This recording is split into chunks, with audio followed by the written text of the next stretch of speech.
Bonjour à tous et bienvenue sur BMA Live. Aujourd'hui, on va parler de Bitcoin et de Cardano. Bitcoin qui est en train d'imprimer un mouvement qui pourrait s'avérer bullish pour les prochains jours, voire les prochaines semaines. Difficile à imaginer dans ce contexte macroéconomie de crise. Et pourtant, Bitcoin a atteint des niveaux très bas récemment et certains indicateurs nous montrent que la reprise peut se faire de manière imminente. Voyons ça tout de suite. Donc, vous avez à l'écran le cours de Bitcoin en weekly. Donc, vous voyez le RSI juste en bas, nous avons jamais été aussi bas. Donc, le RSI va mesurer la puissance vendeuse. Et à chaque fois que nous avons été dans des niveaux bas, le cours est reparti à la hausse de manière assez puissante. Ces niveaux bas se retrouvent également en monthly. Donc, chaque bougie représente ici un mois. Vous voyez qu'à chaque fois que Bitcoin a atteint des niveaux de RSI aussi bas, le cours à chaque fois explosé. Donc, si je vous mets ça en logarithmique, ce sera plus visible. Vous voyez ici, hop, niveau bas, le cours remonte, niveau bas, le cours remonte, et nous sommes ici à un niveau qui n'a jamais été atteint. Avec la lecture de ce RSI, on peut imaginer que dans les prochains jours, voire dans les prochaines semaines, en tout cas à court terme, le cours de Bitcoin pourrait imprimer ici une reprise à des niveaux qu'on peut difficilement estimer aujourd'hui, mais qui pourraient bien surprendre tout le monde. Vous remarquerez que dans l'histoire de Bitcoin, à chaque fois que nous sommes venus atteindre des niveaux aussi bas, la majorité des personnes que vous allez suivre sur Internet, sur les réseaux, vont vous dire que le cours peut aller beaucoup plus bas. Personne n'a de boule de cristal. Ce qu'on va retenir, c'est quand tout le monde est vendeur, quand tout le monde pense que le cours va chuter plus bas, c'est généralement l'inverse qui se passe. Et donc, celui qui sait rentrer à ces moments-là est celui qui sort gagnant. À l'écran, vous avez le cours de Bitcoin en noir qui évolue dans ce range, dans ce canal de couleur arc-en-ciel. La zone rouge correspond à la zone de surchauffe, où le cours de Bitcoin a tendance à faire demi-tour et à replonger. La zone bleue est la zone d'accumulation, c'est celle où on réalise réellement les meilleures entrées. Alors, actuellement, Bitcoin est dans cette zone bleue, il vient d'y entrer. Il est allé plusieurs fois dans son histoire, plus ou moins longtemps. Ici, en mars 2020, il a touché à peine pour ressortir rapidement lors de la crise sanitaire. Ici, entre 2015 et 2017, il y est resté quasiment 2 ans. Ce qu'il faut retenir, c'est que lorsqu'on ressort de cette zone bleue, généralement, on démarre un nouveau bull run. À l'écran, vous avez maintenant le cours du Bitcoin. À l'heure actuelle, chaque bougie représente une durée de 4 heures. Nous avons cassé le niveau des 30 000 dollars il y a à peu près un mois. Nous avons chuté jusqu'à 17 700 dollars pour venir ici osciller dans ce range. Ce que je suis depuis quelques jours avec mes élèves, c'est la sortie de ce triangle vert que vous avez à l'écran et que nous venons de réaliser. Il y a quelques heures, Bitcoin s'est extirpé de cette zone d'accumulation pour venir dépasser le niveau qu'il fallait surveiller, c'est-à-dire celui des 22 000 dollars.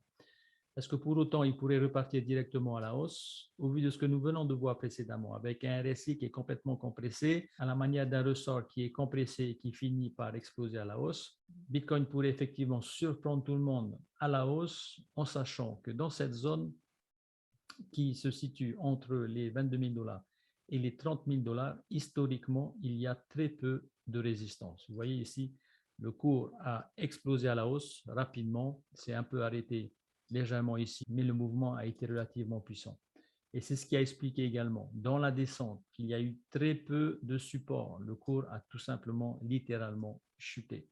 Et donc, pas de support, pas de résistance. Tout nous indique que si le mouvement qui est en train de se faire se stabilise au-dessus de 22 000 dollars, le pump pourrait avoir lieu. Alors, pourquoi le niveau des 22 000 dollars était à surveiller? Bitcoin était, ces dernières semaines, en train d'imprimer un W.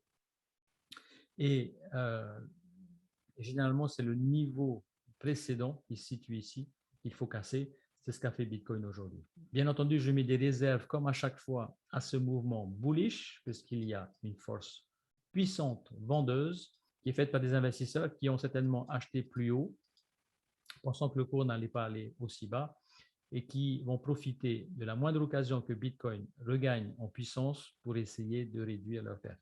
On pourrait également assister à ici une consolidation du cours avant de repartir à la hausse. Et ce scénario est tout à fait plausible parce qu'à l'étage du dessus, Bitcoin était entré dans un range où la volatilité a été relativement forte avant d'en sortir par le bas. Ce range pourrait ici se dessiner de la même manière, ce qui ramènerait, dans le cas où les vendeurs prendraient le dessus, ramènerait le Bitcoin plus bas, voire à osciller de manière beaucoup plus forte dans ce range avant de sortir et de choisir une direction. On notera cependant que les mois de juillet généralement sont favorables au Bitcoin. Depuis 2011, il y a eu 11 mois de juillet. 7 d'entre eux étaient verts, 4 uniquement étaient rouges, mais ces 4 mois de juillet dans le rouge ont tous été précédés d'une bougie verte, ce qui n'a pas été le cas au mois de juin de cette année, parce que nous étions dans le rouge au mois de juin, et donc forte probabilité que ce mois de juillet soit plutôt favorable au Bitcoin et au marché des cryptos de manière générale. Est-ce pour autant le début d'un bull run? On n'oubliera pas que dans la macroéconomie, les nouvelles ne sont pas favorables. Le dollar index est au plus haut. Les investisseurs préfèrent se réfugier dans le dollar plutôt que dans les cryptos actifs, voire les actifs financiers traditionnels. Pour l'instant, nous restons dans un bear market. Attention donc à votre portefeuille, à votre stratégie d'investissement. Ce que je partage n'est en rien des conseils financiers.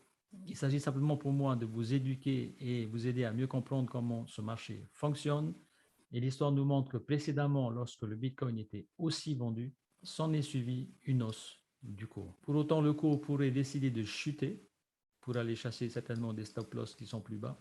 Dans ce scénario, l'investisseur intelligent va toujours garder du cash pour pouvoir saisir des opportunités d'acquérir du Bitcoin encore moins cher. Si vous aimez cette vidéo, n'hésitez pas à la liker, à vous abonner à la chaîne et à cliquer sur la cloche pour être notifié à chaque fois que je diffuserai un nouveau contenu. Alors, qu'est-ce qui pourrait ramener la confiance au sein des investisseurs? Qu'est-ce qui permettrait aux institutionnels habitués au marché financier traditionnel d'investir dans la crypto-monnaie davantage? Pour moi, c'est l'utilité de la blockchain dans le monde réel.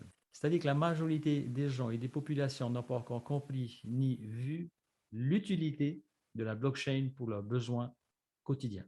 On peut scinder l'histoire du Bitcoin en différentes phases, comme je le fais à l'écran, et venir expliquer que dans le bull run de 2017, ce n'est pas Bitcoin tout seul qui est venu convaincre les investisseurs à rejoindre la cryptosphère, mais l'ensemble des altcoins, notamment Ethereum, avec ses smart contracts, qui a pumpé le marché. Dans la phase suivante, entre 2017 et mars 2020, le cours du Bitcoin est venu osciller entre 20 000 $ et 3 000 $, principalement avec l'émergence des leviers, ce qui a permis aux traders de réaliser de belles ou de mauvaises opérations, mais faisant chuter ou pumper le cours avec une forte volatilité. Pour la bulle que nous avons vécue depuis 2020 jusqu'à aujourd'hui, et dont nous payons aujourd'hui la facture, l'innovation est venue de la DeFi, de la finance décentralisée et des NFT. Donc la question qu'on peut se poser pour les années à venir, c'est quelle innovation peut ramener la confiance? Mon avis personnel, le futur de la blockchain réside dans des applications qui puissent aider les entreprises dans leur quotidien.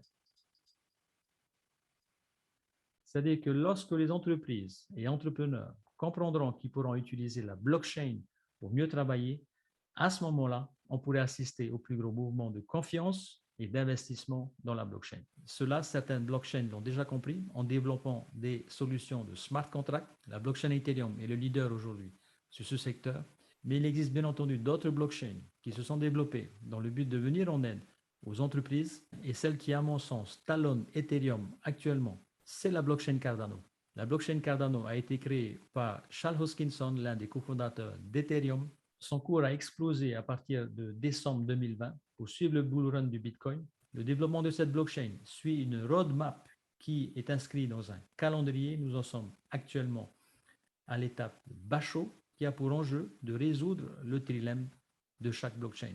Effectivement, le principal enjeu des blockchains, c'est d'être à la fois sécurisé, décentralisé et rapide.